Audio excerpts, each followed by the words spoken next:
welcome to Radull Live. Yes, today I am focusing on women in sport, and more importantly, I am with Shehzana Anwar. Shehzana, I would like to tell people I say you're what? You're an archer. Yes. You're an archer. Yes. And Shehzana is going to explain to us what an archer is and how you can become an archer as well if you are interested. First and foremost, Shehzana, it's good to see you. Same here. The last time I saw you was about 4 years ago. You were just back from Rio Olympics. How have you been since then? I'll just do this and leave it hanging. Yeah. So. All right. But I guess that means it's been a tricky 4 years. Eh? Yes. Yeah. But I want you, first and foremost, explain to us what is an archer. And maybe while you're doing that, you can tell us what this contraption is in front of us. This is actually a beginner's recurve bow. So a recurve bow is a type of bow that's allowed in the Olympics. There are, of course, many different types, about 3 or 4 types of bows. So this particular one is allowed in the Olympics, but this, based on the design and the materials it's made from, this is for beginners, so people who are starting out the sport. This is for beginner archers. The one behind me, that's more of a competitive. And for anybody who's completely lost, this is bows and arrows. Yes. We played it as bows and arrows. It's yes. bows and arrows. Yes. That's what we did when we were kids. We played bows and arrows. Hood, yes. How do you get into archery, Shehzana? Because I don't know any other woman or I don't know any Kenyan who's in archery, who does archery. I know if I go to Splash, there's a place there where you can do it for fun. Oh, that closed well over 10 years ago. Oh, did it? So, yes. Okay, that's how ancient I am. How did you get into archery, of all sports? I've actually always been a sports person. Since high school, I was always playing. I actually hated studies, so I would actually skip some classes to go play sports in the backfield with the guys, because a lot of girls didn't play. So football, field hockey was my first love. Basketball, those are the kind of mainstream sports I played, and I still do when I get the chance. Helps with fitness, but you see, all those are adrenaline-based sports. You're put into a field and you're told be extremely active and energetic. And then I came across this one day with my parents, and somebody's telling you stand still, be calm. And being a sport, they're like, why not try this out? I'd cut enough of my mother's trees down to make my own bows. She was pissed out her mind, so she's, they're like, try it, why not? And the people, they were trying to grow the sport, so they really encouraged. And as a kid, when you're encouraged to do something, you're just like, yes, I want. So I tried it. They're like, you're really good, you should come to the club. So my parents, we didn't have anything to do on the weekends. My mom started taking me and my siblings there. So we would go there on the weekends, have a go at this, and I just started to love it. Now, my first local competition after I started the sport, I was 13 or 14 years old. I actually beat all the grown men who were shooting in the same category as me. Really? And you're 13? And I think, yes, and I think that was the moment where I was like, you know what? I'm done. I'm staying here. I really like this. So yes, I was a bit of a feminist, and I was just like, I think this is my thing. So I think that was the moment I decided I would stay with archery. Yeah. All right. I want to just read some shout outs here, and also to tell our producer that a few people are saying volume ikochini. Is there a way you can raise the volume? Okay. Thank you, Hassan Mehdi, for that. There's someone here called Kasome Wathinga who's actually put, what's that? Oh, it's a clock, but it's also a target practice thing. Ah, okay. Oh, I guess this is someone who knows what archery is. Shimechero Lipesa says, I'm tuned and I'm waiting for the Arsenal game. That's Badai. Right now we're talking archery. Raima Jaka says she's tuned. Princess Nelly, they call each other, by the way. There's people who are so loyal to this show, and I thank you all. Eric Gisheru says he's tuned in. Norbert Mike is tuned in. Amimo Wodochieng, he says Timbuktu is tuned in. He's right here in Nairobi. There's nothing like Timbuktu. Thank you guys for tuning in. I want to know from you, at what point, because as kids you get into things, and if you were in the Radull household, we had pianos, we had flutes, we had instruments, we had bowls, we had rackets, we had everything, and you try everything and then you grow out of everything. But you never grew out of archery. Yeah, like I said, after the first competition, when I realized I could actually compete with grown men and not do badly, and I think at the time, the world record holder was actually a woman for a while in archery, until it was, of course, taken over by a man, and then they kind of separated the two. So they do the world record There is a world record There's in no archery. It's overall. in terms of scores. No, it used to, well, I just remember that the woman had the highest score, regardless of who was the highest, man or woman. The woman had the highest score in the world for a while, and then a man obviously beat it. And then nowadays it's separate the two. You know the highest woman, you know the highest man. It's separate. Now you have because as a child, are there competitions for children, or you have to wait until you become an adult? You go into qualifiers. How does archery work in Kenya? Unfortunately, there is juniors, so you have like the Youth Olympics, which is to a certain age, but does Kenya participate, or did you ever participate? Not yet, not yet. I did not make it to any Youth Olympics. By the time I started and got into it competitively, I went straight for the big. So you see, even at the Olympics, the youngest competing was 16 years old. And that is the age for the Youth Olympics, but he was competing with us. Oh. So you see, it's if you're physically able to compete in archery, because you see the distance we shoot is quite long, so you have to be physically able to draw a high enough poundage, which is the weight of a bow.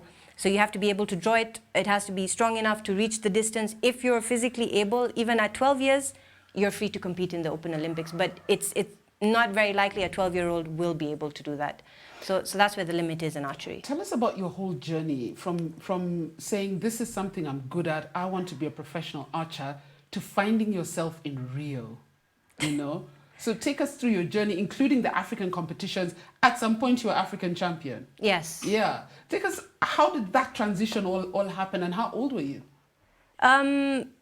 It was actually a very slow transition. It was very many years of just doing the sport. In my mind, I don't really think I knew whether I was doing it truly competitively or I was just doing it for fun. I just kept doing the sport every week, every weekend. I'd go for competitions. I'd put a lot of stress on myself for them, and I would never perform as I would have hoped. And then at the 11th African Archery Championship, 2 years actually prior, at the 10th African Archery Championship, one of my best friends, who's actually one of the top archers in Africa, she actually just said, you should just try shoot every day. Now, it used to be a once in a few days kind of thing for me, or every weekend. And I actually took that very seriously. I don't know why, it just hit me. And I tried that. When I came back, I looked for a part-time job because I needed to afford the equipment. But for the rest of the time, every day I was at the range for 2 years before I went for the 11th African. Day. Yes. And when I went for the 11th Africa Archery Championship, I've been for at least 10 competitions. This is the first time I actually just sat back and said, you know what, I'm not gonna bother. I'm going to compete for the sake of, like I'd done. Enjoy myself. Exactly, like I'd done every other competition. I had no expectations of winning. I was like, I'm just gonna end up at my normal middle position as I normally do, be eliminated somewhere in the beginning, have fun, because we're all friends at the Africa Championship. We all know each other, and I was like, I can go home with my coach. That would be about it. And the next thing I knew, I was in the gold medal match. And my coach actually withheld from me the information that even before I shot the gold medal match, I had already qualified for the Olympics. Wow. So she didn't tell me thinking it would stress me out or excite me to the point I wouldn't be able to shoot. And I shot and won the gold as well, which made me Africa champion, and I had my slot to the Olympics. You know, when you say Africa champion, and a lot of, when I posted your flyer the other day, guys were like, what, archery? You've had Olympic representation. It's a woman. And then, of course, nobody can ignore the fact that you are a Muslim. So you're like, okay, she's a Muslim woman who shoots arrows. Have you ever got into, do people just meet you and they're like, okay, Shehzana, you don't fit the bill, you know? You don't look like somebody I would think is shooting bows and arrows. Yeah, a lot of people ask me that question from a religious perspective. They're like, how do you... And I tell them, look, I do play all sports, but as you can imagine, the other mainstream sports were not really encouraged being a Muslim girl. They're like, my parents probably thought, I don't want my daughter running around in shorts, playing football with guys, and everybody's watching. You know, football is the biggest sport in the world. Most number of spectators competing with rugby, of course, so they probably... But you know, when I started archery, and it's actually one of the stories of our Prophet that he said that the only human sports that angels partake in is swimming, horse riding, and archery. Really? Yes, so those three sports. So I think any of those three, had I wished to get into, my parents would have been like, you know what, go for it. Being very religious, of course, and I took a liking to archery, so they really encouraged me in it. There's a question here from someone, Nyesti DS Dungamata. He says, Ask Shehzana, how did she feel emerging from the Maracana Stadium tunnel in Rio 2016 bearing the Kenyan flag? Oh, You actually my carried goodness. the flag for Kenya. It was heavy. But yes, but I Heavier than managed. this, and I've tried this. Yeah, it was heavier than this. I think it was Really? also because the weight on my shoulders of thinking that the flag was probably heavier because I felt I was literally carrying the country. Yeah. It's like I have a lot of expectations were put on me for that, and I think I just wanted to really perform well for my country at that moment. So I felt the flag was a lot heavier than it should have been for that very reason. But the whole emotion of it as well. Oh my God, it's so many people have asked me this question, and honestly, Carl, I cannot explain it. How do you explain something like that? Making it to the Olympics, the biggest sporting event in the world, is I wouldn't even know how to explain it to you. It's just the greatest feeling in the world. And you were there long. I mean, because archery is one of the early disciplines at the Olympics. Yes. So most of the athletics people who come later, the athletes who come later, they're not even there at the beginning of the tournament. Yeah, Are they? where archery was set up was actually part of the route for the marathon. At the Olympics. So literally, once the archery event, they literally cleared our entire place out. It was amazing to see the transformation. And then the runners ran through, so... Yeah. There's a comment here from Boita Kaloki. He watches every week from Dubai. He says, amazing. He's a Kamba. He says, I love this Kamba game. Yes, it is. Kambas and Masais. It's very big for both those tribes. What does that mean? Any Kambas in the house? No Kambas in the house. Ishmael Culture Samuel says, Radull, say hi to that beautiful queen, and I won't read the rest of his statement. He needs to go and find another hobby as well. Hey, what guys have the weirdest Facebook names? I'm not even use your reading real that names, one as guys. well. Use your real names. I'm not reading some of these comments because people I think they're just impressed to see a lovely lady like you here. Now you, Shehzana, you actually come from a sporting family as it is. Yes. We actually know your dad. Who's your dad? Azar Anwar Rally, retired. Retired. Yes, former Kenya national rally champion. Yeah. So it was easy. It must have been easier for you to get into the sport having a sporting father, because a lot of people, their parents tell them go to school, read books, become a my parents are the teacher same. and a lawyer. Really? Yeah. But they still allowed you to pursue archery. They eventually saw my love for sports and but they did very much encourage me in studies as well. I just wasn't taken to it. So eventually they're like, she loves this, so they had to push me somewhere. So I think they really encouraged me in this instead. All right, I want to know about the Archery Federation and how you, because a lot of people who want to get into archery are like, this stuff doesn't look cheap. How do you buy this stuff? What support does the federation, what support does the government, if any, give you? At the moment, none. If you want to try the sport, I mean, before COVID, we used to have sessions, beginner sessions running for anyone in the country who wanted to try. So you just come, you pay for hire of the equipment, so you don't have to have your own. We give you beginners equipment, we teach you the basics of the sport, you try it out. If you enjoy it, you know, it depends, different people enjoy it to a different amount. So for example, I fell in love, so I took it to the competitive level. Other people just want to come every weekend and just do it to relax. It's a stress buster. You know, put picture of your boss up on the target, shoot a few arrows, you know. Give me ideas. So, and it's not a game for everyone. Some people would just come once and they'd be like, you know, that was a good one weekend thing, and they don't come back again. So it's different for everyone. Not cheap. Yes. Now, for the people who wish to take it up, this is where you start. This is much more affordable than a competition setup, for example. But if you look, for example, I've been doing the sport for 18 years, and it was over those 18 years that I saved and you know, accumulated the funds to do the sport competitively. But I didn't start with a competitive bow. It takes a while to get there. You have to train with the beginner's equipment and slowly work your way up. And there are many different levels of equipment. You can buy a competition bow that's actually what we call an intermediate bow. So it's much more affordable, much more affordable. You can start with that as you save up to buy the really high-end bows.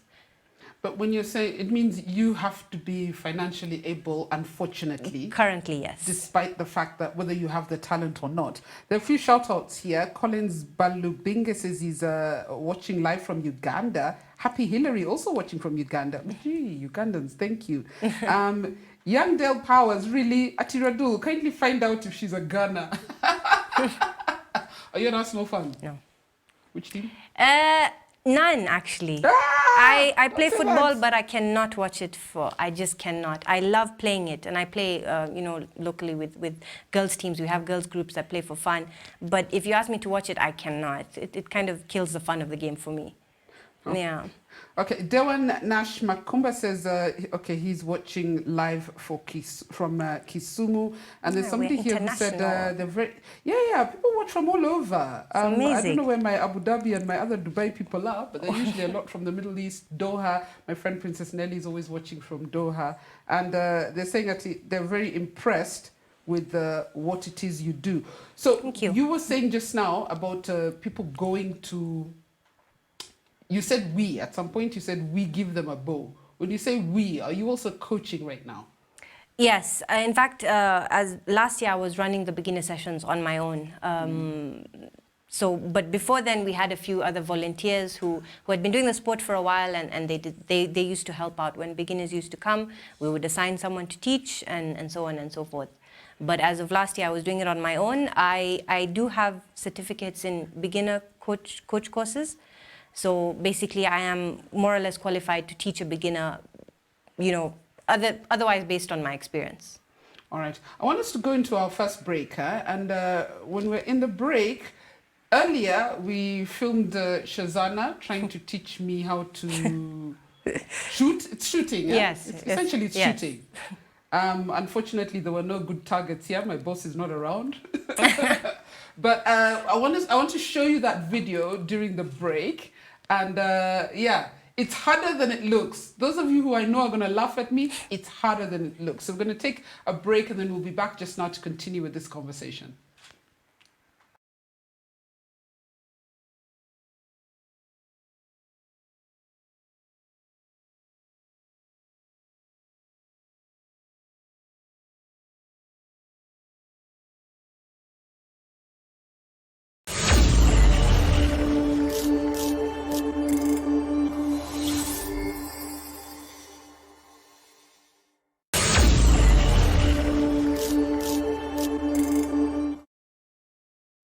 Shehzana, what's going on here? What's this?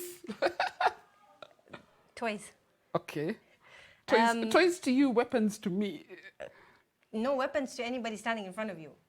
Oh, because you're on the back end of the weapon, so that's a good place to be. Okay, so this is a professional recurve bow used in competition, and this little guy here is same, a recurve bow, but now beginners.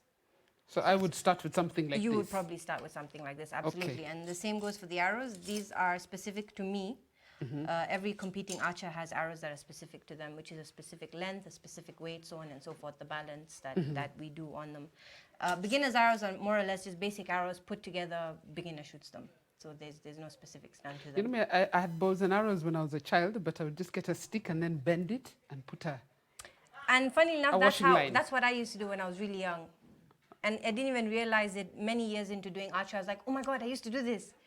And I was shocked myself. So how do you shoot? How do you hold it? I think use the amateur one. I think we can stand up.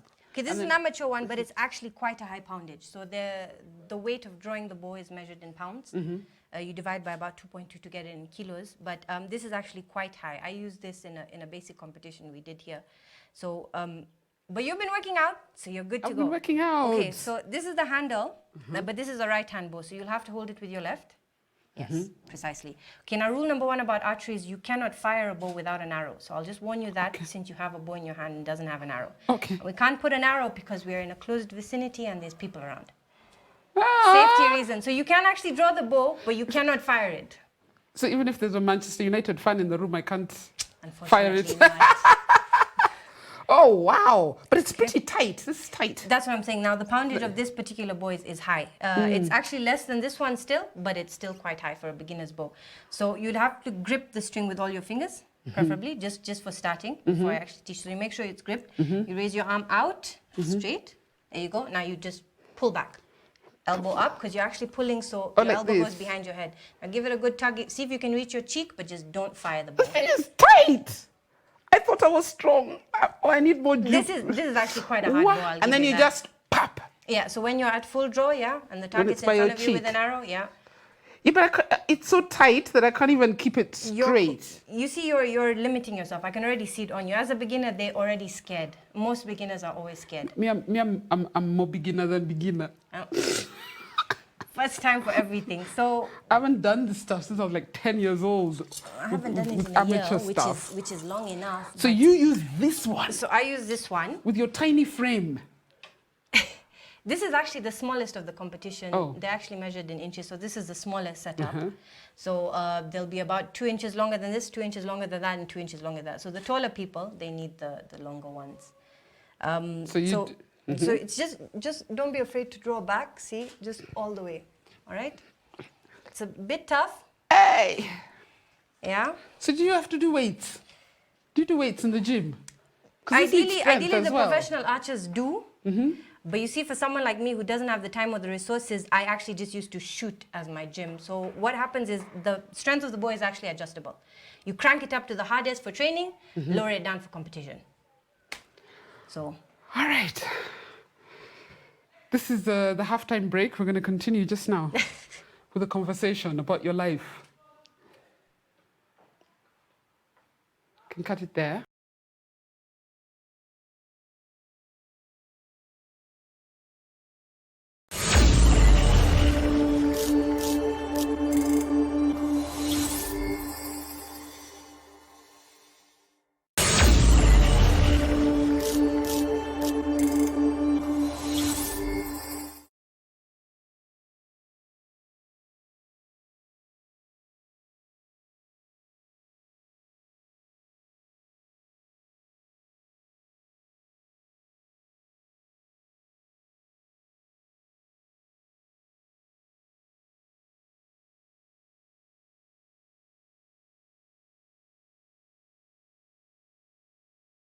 Thank you, darling.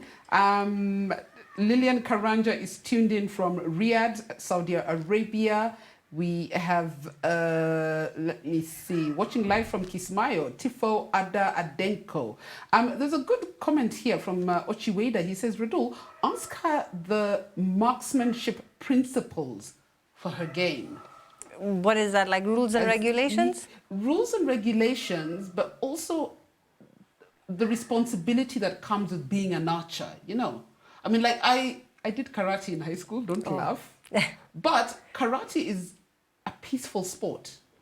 You see, it's not, people think, oh, now I can fight, let me go and cause trouble. Yes, and it's not have a street bar fighting, brawl no, or something, no, you know. Yeah. The biggest thing about archery is a very disciplined sport. Like I mentioned to you before we started the interview, is that it's all about being calm and standing still. You know, in comparison to all other mainstream sports, which are put you into a field, run around, a lot of energy, this is complete opposite. And the biggest thing about archery is it's a very disciplined and calm sport. And this is actually one of the, when we are trying to advertise archery as a sport, the people come try it out, that's one of the biggest things, especially for growing minds, young kids. It you know, teaches them the discipline, because it's, at the end of the day, it is dangerous. Yeah. Unfortunately, if you don't have the discipline, that puts an archer and the people around them at risk. So that is the biggest thing about archery. It's a very disciplined sport. Right. Now, what I wanted to ask you before we went into the break is the last time I interviewed you about 4 years ago, you were just back from the Rio Olympics. I was hoping you would be going for the next Olympics, should have been this year, now next year, the Japan Olympics. And I was shocked when you told me, no, I've had to get a job. What are you doing now? It's not that we didn't try to qualify. The thing about qualifying for the Olympics in Africa, unfortunately, the entire continent has to compete for a space. It's not just per country. So in the entire archery fraternity in Africa, only 2 women and 2 men get to go for the Olympics. So we did compete at the qualifiers, we didn't make it. So we didn't make the cut. The 2 countries that qualified were Tunisia in women, Tunisia and Cote d'Ivoire. And somebody here has asked the price of a, where's that comment? It's gone. But I saw somebody here ask, oh, John Kip, he says, how much is the bow? And the reason I'm asking that is because I want to get back to your first question. Yeah. If somebody wants to buy a bow, a professional bow that they will compete with at the Olympics, how much does that? At the Olympics. This one and the one that you go with actually so into one of competition. these, you can get a kit from anywhere starting from about 10,000 shillings. Mm-hmm. And that's the entire kit, so you can get started shooting. One of those will start from about 30 or 40,000 30 or shillings. 40,000. Yes. And start. the reason I asked that when I was talking about qualification for the next Olympics is that when we spoke 4 years ago, you were saying you were actually getting no support from government, no support or little support from federation, as in it is your family that is behind your sport 110%, which means if you're not a person of means, shauri yako. So for you, when I don't want to say why didn't you qualify for the next Olympics, but what challenges did you face in training for qualifications for the next Olympics? The biggest thing in order to be recognized by the government to compete in a sport is you have to have the federation in check. You have to be recognized then as an athlete under the federation, and then things start moving. Now, the difficulty is archery does not have that setup. You have your rugby federation, we have plenty of football federations, so on and so forth. Archery has not been officialized in that way yet. There's no federation for archery? There is now, but it's interim. You see, now the difficulty is also the sports registrar's office is a one-person show. So that is one person who has to handle registrations of all the federations in Kenya. Wow. So going back and forth there, it's very difficult to get the paperwork in, so on and so forth. So archery is still an interim organization, which means we cannot be recognized. Yes, we cannot be we are recognized. In fact, I've had the opportunity to be recognized by the sports CS herself. Mm-hmm. And even the president, bless him, when we went for a function at State House, he actually pointed me out and said, I know this one shoots arrows, which was incredible to be recognized to that level. But you see now when it comes to putting things down where you say we need the funds to go, it's like, but where is the federation? You cannot receive the funds as an individual. You're in the sport, so you have to be a bit diplomatic. I don't. Ah, okay. It's great that the sports CS knows you. It's great that the president pointed you out. But if they're doing nothing for the sport, that lip service is not doing you any favors.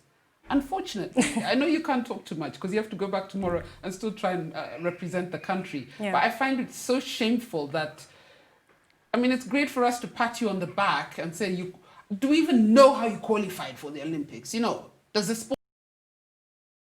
Does the president, I respect him, know how you qualified? So it's good to say, oh, I know you shoot. But as a government, we need to do something to make sure you qualify again. All right. And to make sure you compete when you go so that it's not just appearing. So I know you can't get into the politics of it. I don't want to get you into But the first thing trouble. would just be for them to sort out their system. Basically, like I'm saying, it's very difficult for us to try and get registered when there are hundreds of federations trying to get registered and there's only one person. You've been to the Olympics. By the time you've represented Kenya at the Olympics, as a country, we should recognize you. As a country, we should sort out the federation. Somebody should be pushing for.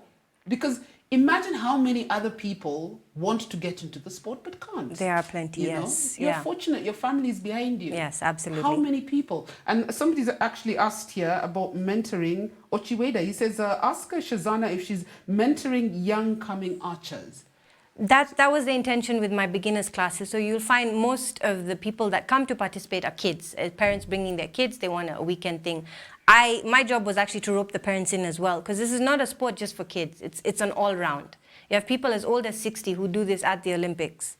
Oh. Yeah, there's no limit. It's not football. You don't retire at 28, or 26 years old. I know they retire very young. So Africans retire at 45, our real age, and 35, our football age.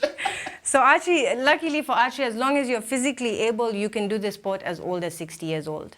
In fact, one of my archery idols is a almost 50-year-old woman who has been to 5 Olympics already. You see, so there's no limit on her. She's super strong and but she shoots, of course, for the United States.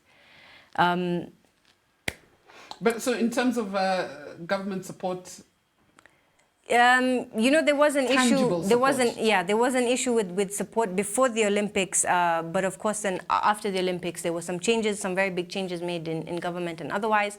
And since then, the new people who are in power now have been really trying to pick up the pieces and push. But again, like I mentioned, there's only so much they can do unless archery is recognized as a national sport, which is what we currently are trying to work on, is pushing to get the papers that will allow people to say, you know what, this is already an official sport. There's an athlete, send them. There are a few athletes, you know, send them.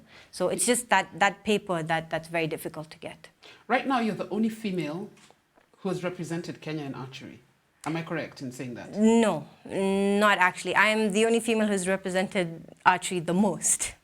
Okay. I've been for over 10 international competitions, but we have others. In fact, there is a lady who's been for the Olympics before on a wild card, Jennifer Mbuta. Okay. She's not in the country currently, I don't think. She was in the States prior, so and she competed once, and I think then she moved there for her studies or something, and I believe she had to let the sport go. There's also a gentleman who's represented the country. He went with Jennifer, Dominique Rebello, also on a wild card for the Olympics. I believe it was Sydney 2000. They both went. But other than that, there are others. There is a lady, Dire Elema, who's competed for Kenya at the Africa Championship last year. And there is a gentleman, Keel Said, who also competed for Kenya at the Africa Championship last year.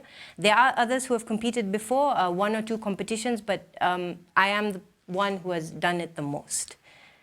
And I know during the last Olympics, you had your target, but you exceeded your target, didn't you? In terms of how you wanted to perform. Because I remember you're still in the competition, she's still in the competition, everybody expecting you to fall out. What was your target at the last Olympics?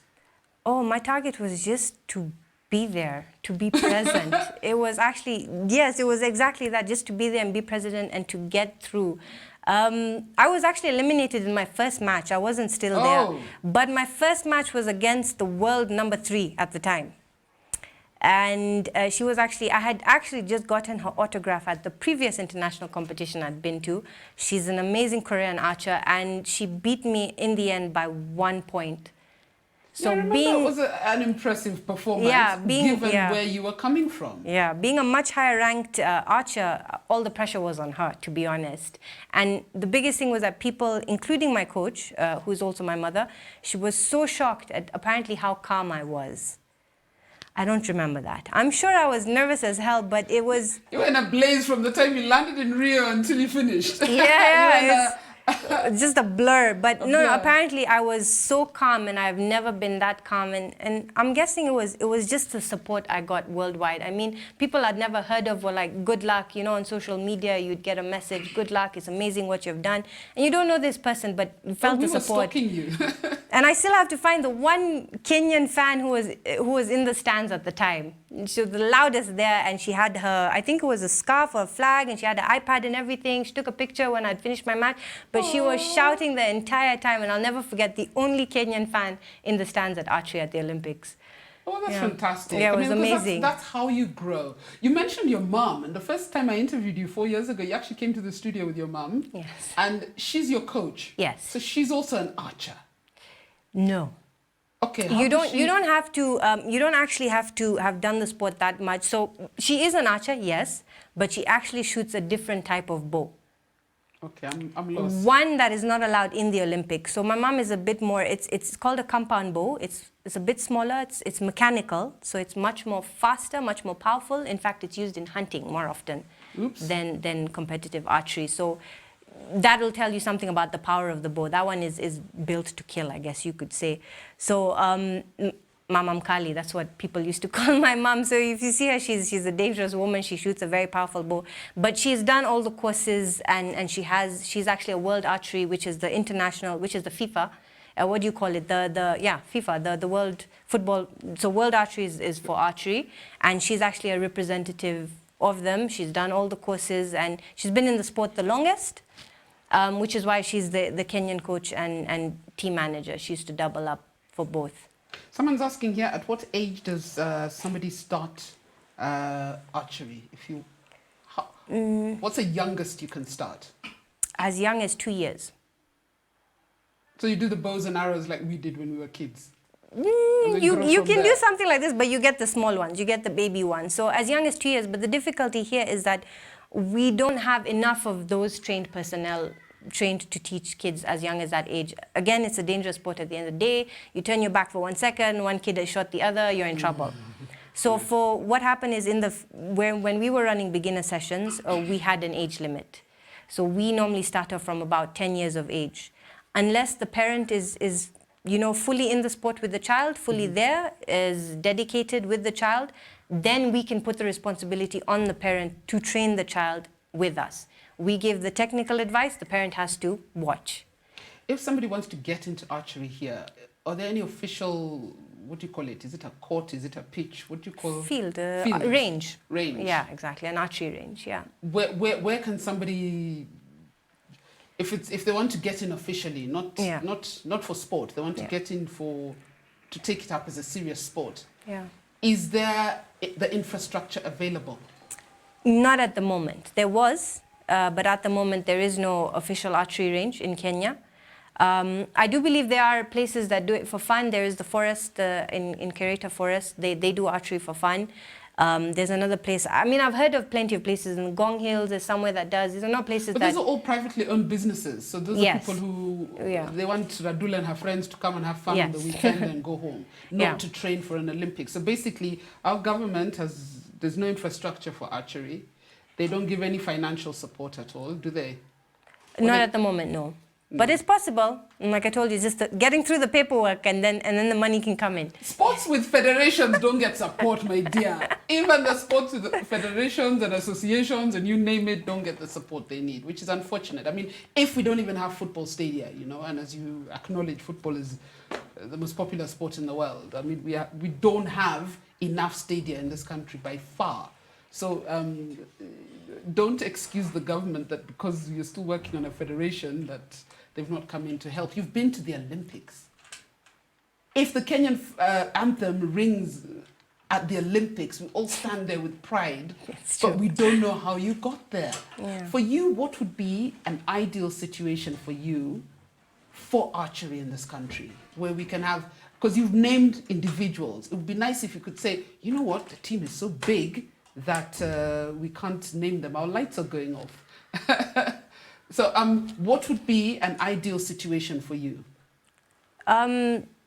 Just that, to start somewhere, to get the basic support we need to get the sport going in the country.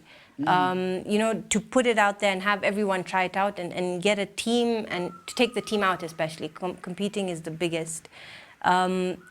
Just the way I've pointed out, we need infrastructure, so probably the place to start would be to get an official archery range in the country.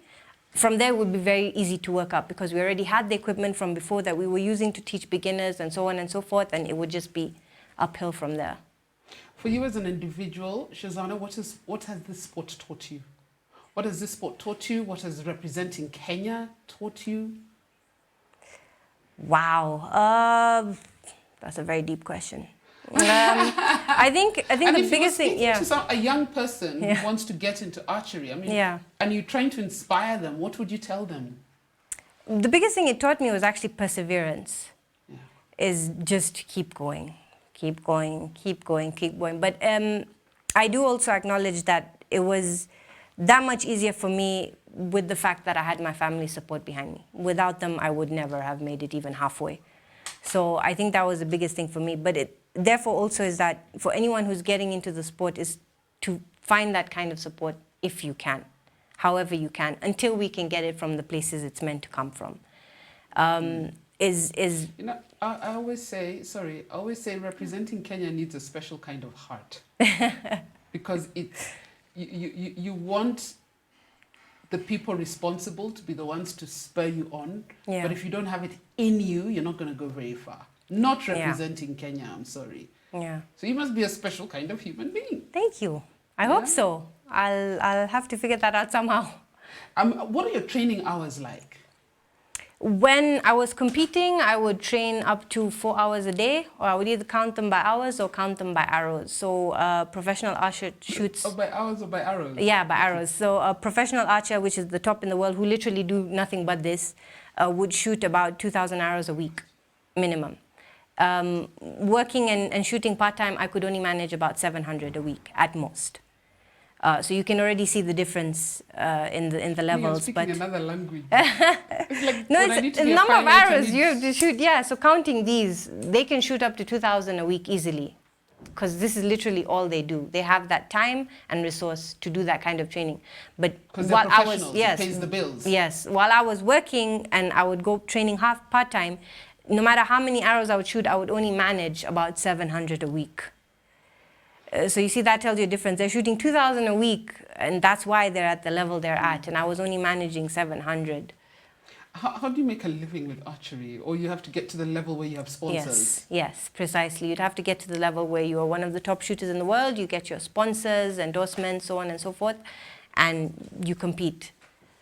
But it also comes from the government. I know a lot of these archers, they get the government funding to compete internationally, so tickets, accommodation, all that sort of stuff is paid for. The endorsements and sponsorship is the equipment, which, as we mentioned, is quite expensive, so the equipment is covered. Yeah. I'm getting frustrated. No frustration. You need to come for archery. No, to calm down. Yes, you need to come for archery. No, because I imagine what you could achieve with support. If you went to Olympics without, and by support I don't mean your family, because your family supports you. They've done but enough. You need more than that to get to the Olympics.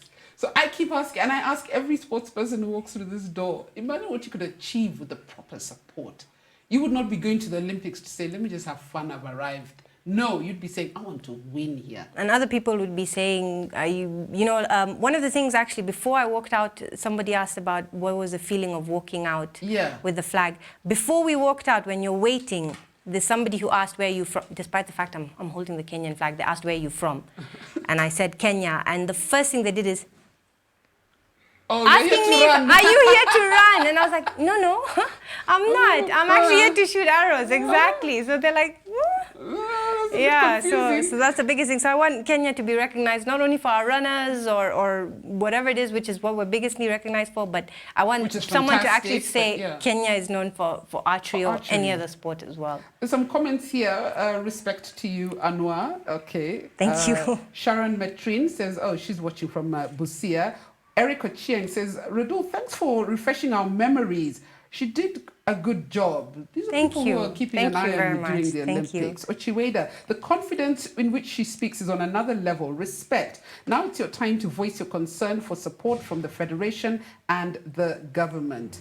So I think you're getting a lot of love from Kenyans. Thank you so much. Those who are realizing that, or rather remembering, because when you're at the Olympics, there are people who do pay attention. We make sure that we highlight the events that are coming today, and today we have Shehzana Anwar in archery, and guys are like, Allah, okay. But they keep an eye too, and they ask, how did the Kenyan, maybe you're just the Kenyan, how did the Kenyan perform? Yeah. So at least there's a little bit of interest. But I do hope things get better for you. I mean, we do have to wrap, but I want to give you a chance to have a parting shot.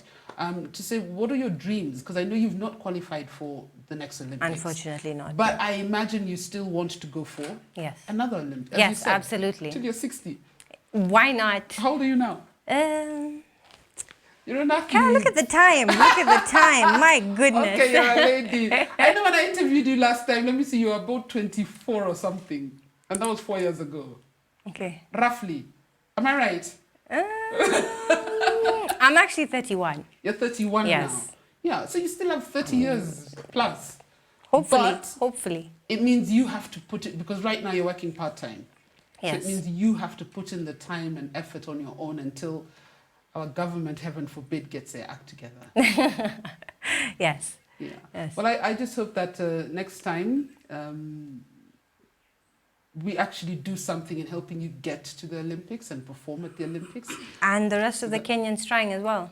And the rest of the Kenyans. I'm not the only one, yeah. So that when you come back and we buy you breakfast, we can actually say, yeah, we did this together. Yeah. Because I feel we take credit, yet we did nothing to get you there. Oh, no, the credit is perfectly valid. Like I told you, this is feeling the support. It's amazing. Somebody you don't know says, well done, good job. I mean, very few people would recognize me, but if you're in the supermarket, are you the girl who shoots arrows? I'd be like, yes. You went for the Olympics? Yes. Amazing job. And you're like, I don't know this person, but they actually approached me and said that. It was an amazing feeling. So, you know, it really, it gets you somewhere, yeah. You're too nice. You're too nice.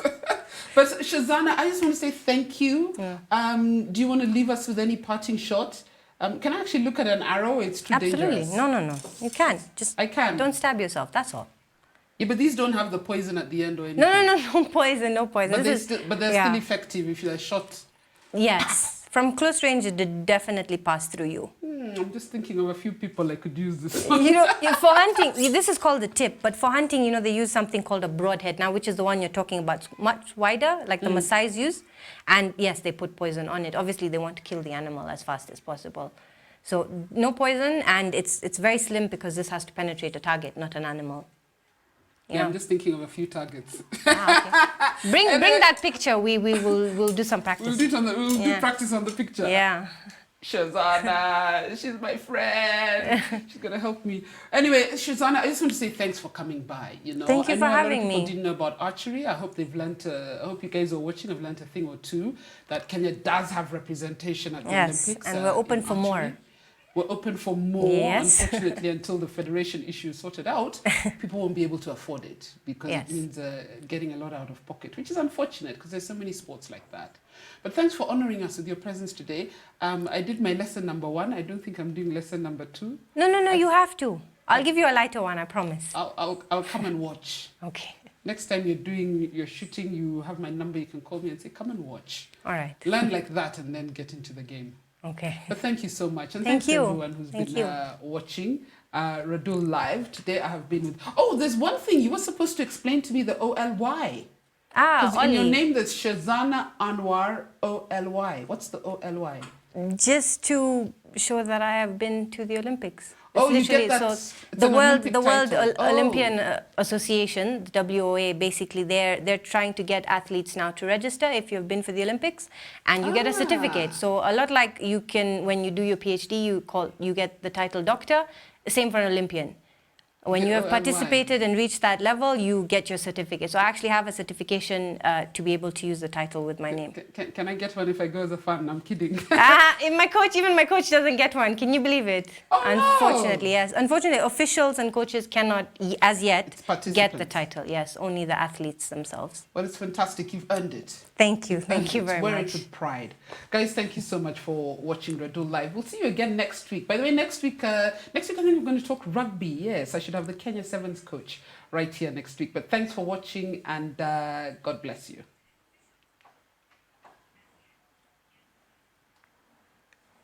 Thank you.